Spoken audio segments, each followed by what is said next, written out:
So the DALY-2 EU trial was first presented at ASH 2025 by Dr. Peter Borschmann.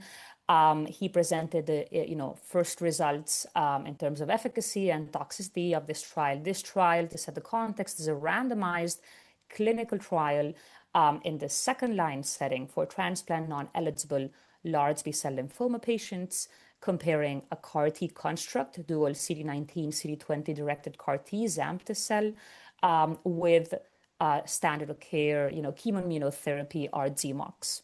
So I think it's worth mentioning this is the first trial which is randomized in transplant non-eligible setting, including a CAR T cell construct, and primary endpoint of event-free survival was met in favor of the zamto-cel arm compared with R-GemOx. So that was presented at ASH. In this EU CAR T meeting, what we presented was data in terms of PK/PD, so CAR T cell expansion data of this specific dual targeted tandem second generation 4-1BB co-stimulatory domain construct. In this trial, what we observed was in line with other CAR T constructs we've seen, such as axi-cel. We observed that the peak CAR T cell expansion was associated with achieving a complete response. So it was associated with efficacy. And I think, interestingly, it was associated specifically with those patients achieving a durable CR. So if we looked at patients achieving a CR and patients who did not achieve a CR, significantly higher peak CAR T cell expansion in the CR group. But if we worked further on this comparison and separated those patients into three groups, so patients who achieved a durable CR, patients who achieved the CR and relapsed, and patients who never achieved the CR, we observed that the higher peak CAR T cell expansion was specifically focused in the durable CR patients.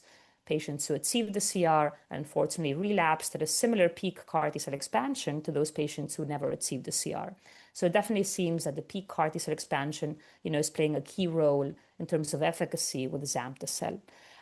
Persistence, that was also correlated with a higher chance of achieving a durable remission in patients who had been infused with zamto-cel. And when we looked at tumor burden, this, as with other products, also seems to play a role. Patients with a higher tumor burden were less likely to achieve a durable remission with the CAR T cell treatment. But interestingly, when we kind of compared, the impact of CAR T cell expansion and tumor burden, it did seem that CAR T cell expansion was kind of, let's say, the key player here. There was a high peak CAR T cell expansion above the median. This seemed to be able to overcome, in many cases, the higher tumor burden that some patients had before entering the trial. So kind of in conclusion, the primary results of efficacy and toxicity of this trial were presented at ASH. In this meeting, we presented further data specifically focused on PK/PD, CAR T cell expansion and persistence, kind of supporting the same results we've seen with axi-cel and other constructs, confirming peak CAR T cell expansion, in this case also persistence, are very important for the efficacy of the specific product.